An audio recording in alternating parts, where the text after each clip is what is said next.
राजीव साहब, एक बार सिंघल साहब से जवाब ले लेती हूँ। सिंघल जी, देख रहे हैं आरोप लगना शुरू हो चुके हैं आप लोगों पर। दिल्ली में 3 सीटें अग्नि ऐसी हैं जहां परीक्षा है चुनाव हो रहा है, भारतीय उनको जनता दिल्ली पार्टी के लिए, देहात की ये भी सीटें आप कहा लोग जाता मानते है। हैं, लेकिन मुद्दे ठीक है, जिस तरीके से हैं। मैं आपकी बात खत्म कर ठीक रहा है। हूँ। दिल्ली देहात में पहली बार हम्म। केवल दिल्ली के अंदर लगाने वाली अगर कोई पार्टी रही है ठीक है तो वो राजीव साहब। भारतीय जनता पार्टी रही है। ठीक है। दिल्ली की जनता आज के दिन का बड़ी बेसब्री से इंतजार कर रही है इनको ठीक ठीक जवाब देने के लिए। ठीक है राजीव साहब, एक बार सिंघल साहब से जवाब ले लेते हैं। सिंघल साहब, आरोप लगना शुरू हो चुके हैं आप लोगों पर, जिस तरीके से आम आदमी पार्टी लगा रही है कि अब आप लोग एमसीडी के चुनाव में भी धांधली कर रहे हैं। जो आप लोगों ने काम किया उस पर विश्वास नहीं है आप लोगों को कि आप लोग जीत जाएंगे, क्योंकि जाहिर तौर पर भारतीय जनता पार्टी के लिए अग्नि परीक्षा है एमसीडी के ये चुनाव।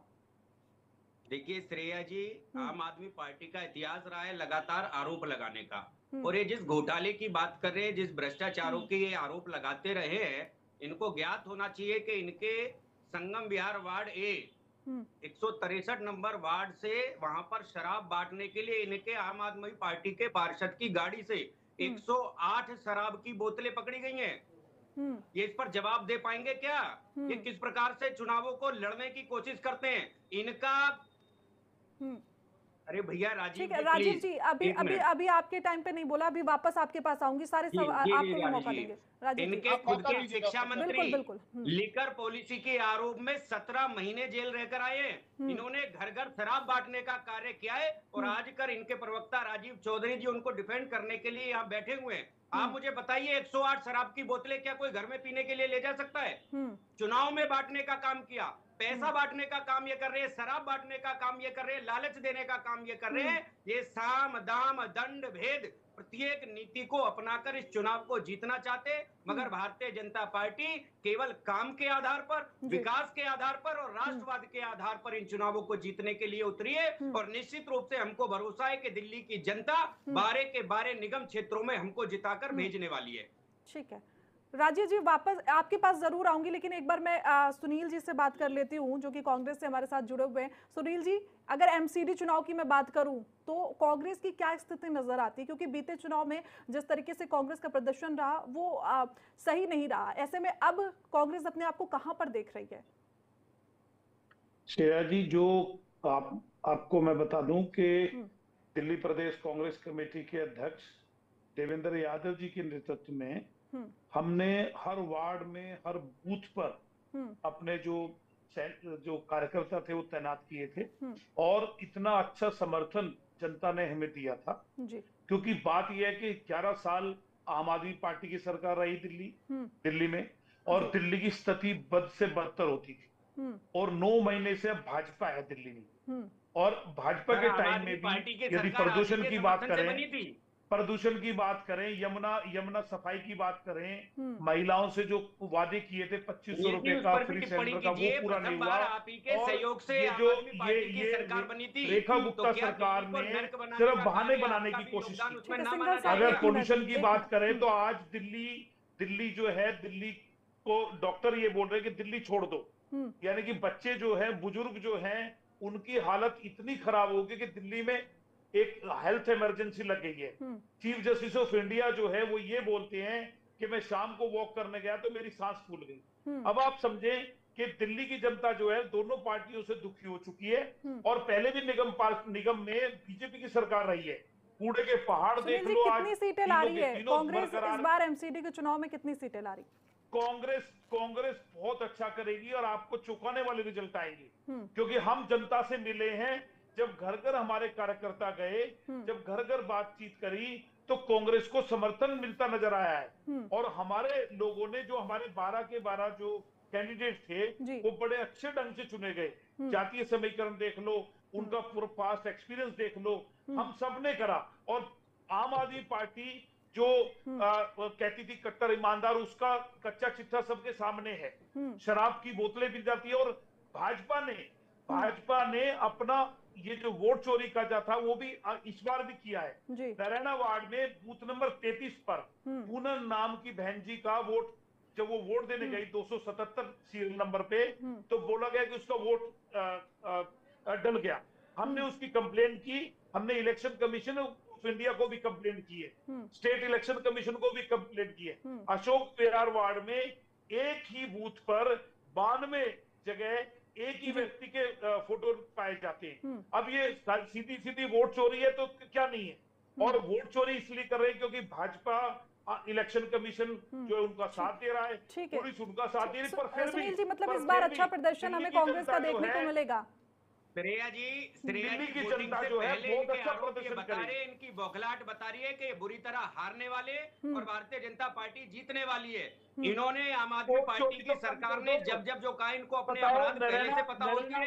इन्होंने पहले ही कहा था कि हमारा मुख्यमंत्री जेल जाएगा, वो जेल गई क्योंकि इनको पता था कि इनके मुख्यमंत्री ने अपराध किया है। इनके शिक्षा मंत्री के लिए इन्होंने कहा जेल जाएंगे, वो जेल गए क्योंकि इनको पहले से पता था।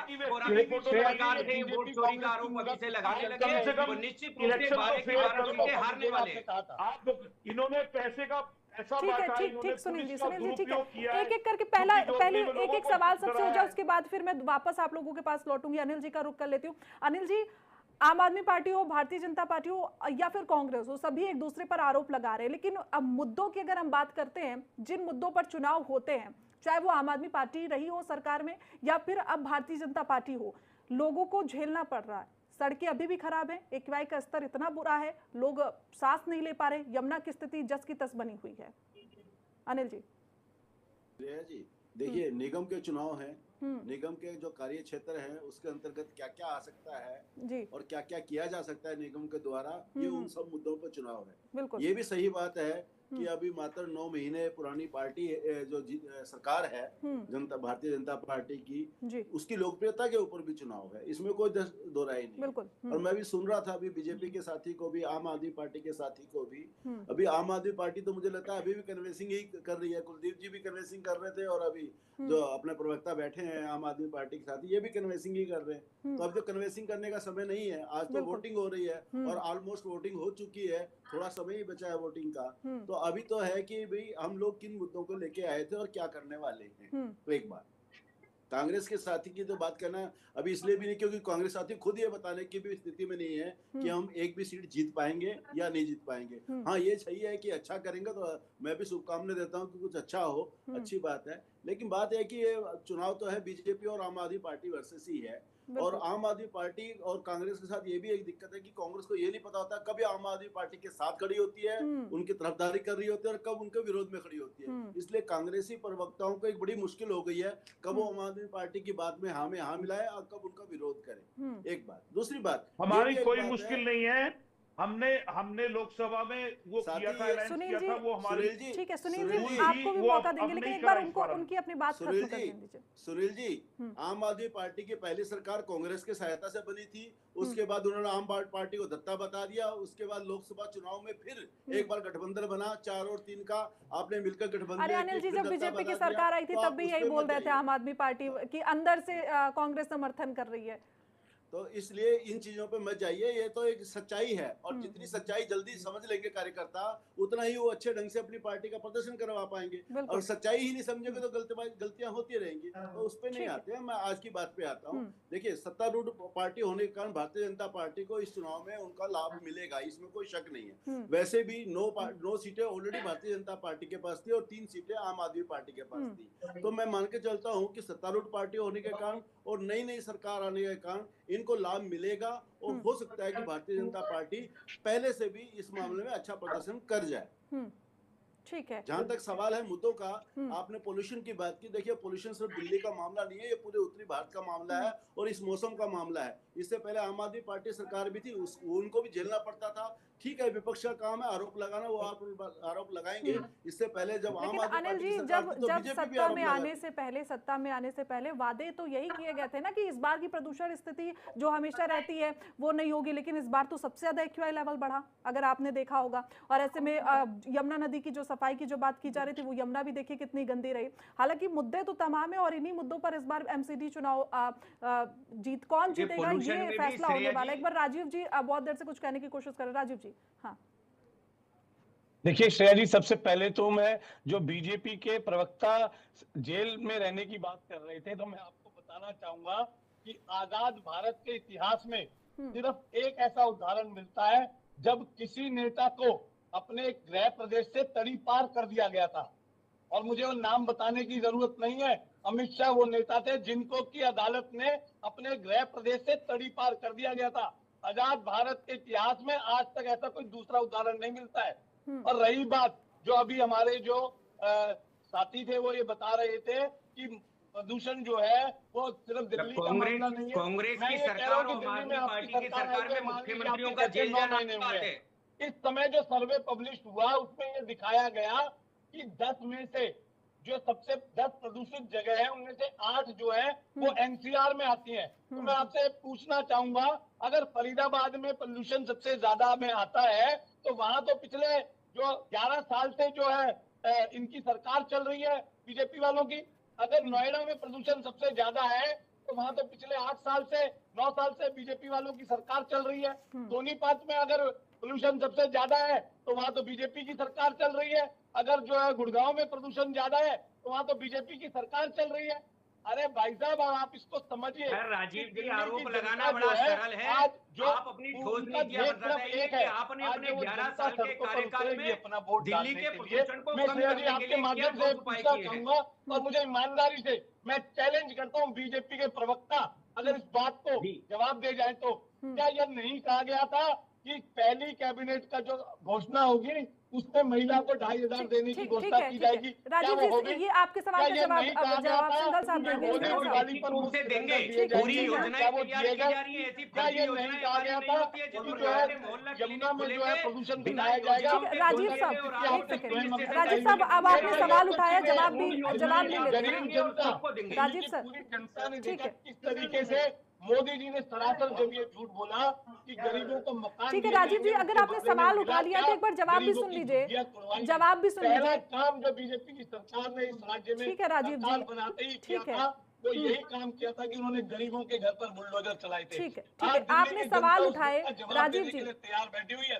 अब बीजेपी को जवाब देने पड़ेंगे तो इधर उधर की ना बात कर, ये बता राजीव जी समय बहुत कम होता है, समय बहुत कम होता है, ऐसे नहीं होता। तेरी रहबरी का सवाल है राजीव जी, ठीक है आपने तमाम सवाल उठा लिए, पड़ेगा घुमा फिरा के बात करने से अब काम चलने वाला नहीं है। ठीक है राजीव जी, ठीक है सिंघल साहब आप जवाब दीजिए। पहन के अनर्गल आरोप लगाते थे, अब सिंघल साहब आप पे आरोप लग रहे हैं कि इतने सारे वादे किए तो उसमें एक भी पूरा नहीं हुआ। जनता से झूठे वादे क्यों किए? मोदी जी 2025-26 के बजट की बात बता देता हूँ, क्योंकि एमसीडी का घोषणाओं का वास्तविक धरातल पर। राजीव जी ऐसे कैसे चलेगा, समय नहीं है बिल्कुल भी, फिर आपकी आवाज डाउन करनी पड़ेगी। एक सेकंड आप जवाब तो सुन लीजिए, उनको मालूम है आप जवाब तो सुन लीजिए।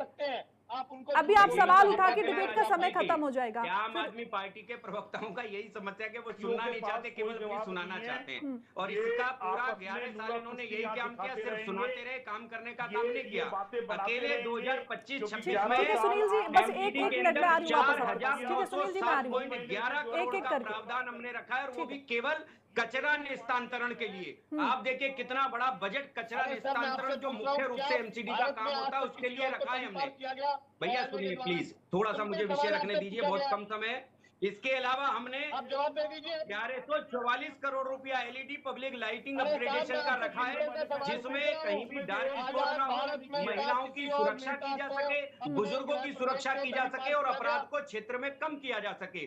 32 करोड़ रुपया हमने मल्टी लेवल पार्किंग के लिए रखा है, एक नया निर्माण करके देंगे दिल्ली की जनता के लिए। ठीक है, वो पूछ रहे यमुना साफ क्यों नहीं हुई, प्रदूषण की स्थिति नियंत्रण में क्यों नहीं आई, ये सवाल। यमुना का देखिए ना, आप पहले की स्थिथि देखिए और आज देखिए, पहले कभी सिग्नेचर ब्रिज से निकलते थे, समय बहुत कम, एक बार सुनील जी के पास चले जाती हूँ। सुनील जी आती थी और आज कम से कम थोड़ा सा समय, इतने कम समय के अंदर 9 महीने के अंदर हमने उस बदबू को समाप्त करने का काम किया, उसको नाले से एक बेहतर स्थिति में लेकर आए और लॉन्ग टर्म की योजनाएं बना दी। निश्चित रूप से यमुना को अगले 5 सालों के भीतर पूर्ण रूप से साफ करके हम दिखाएंगे। हमने चौतरफा प्रयास किया, उसके लिए केवल एक तरफ ध्यान नहीं दिया कि हम तात्कालिक रूप से उसको सफाई करके आपको भ्रमित कर दे। जो मूल समस्याएं, जो मूल स्रोत है यमुना को गंदा करने के, हमने उस पर काम किया और उसका रिजल्ट आपको देखने को मिलेगा, निश्चित रूप से देखने को मिलेगा। ठीक है सुनील, सिंघल साहब एक सेकंड, सुनील जी की बात हो जाए मैं वापस आऊंगी क्योंकि समय बहुत कम होता है, एक एक करके जाना होता है मुझे। ठीक है सुनील जी, ये दोनों पार्टियों ने दिल्ली को बर्बाद किया है। शीला दीक्षित की सरकार ने दिल्ली को स्वर्ग जैसा छोड़ा था, उसको दिल्ली दोनों पार्टियों ने नरक बना दिया है। ठीक है सुनील जी, एक बार दोबारा से विश्वास कमाइए ताकि आपको दोबारा से मौका मिले और एक बार फिर से दिल्ली स्वर्ग जैसी बने। ठीक है राजीव जी, आखिरी बस 10 सेकंड। राजीव जी 10 सेकंड। आपने पूरी डिबेट में आपने अगर ध्यान दिया होगा तो आपने बीजेपी के नेता से, बीजेपी के प्रवक्ता से सीधे सटीक साधारण सवाल पूछे, क्या एक भी सवाल का जवाब बीजेपी के नेता दे पाए? इन्होंने कहा कि जमुना साफ हो गई। अगर जमुना साफ हो गई होती तो मोदी जी के लिए आपको बिस्लरी घाट नहीं बनाना पड़ता।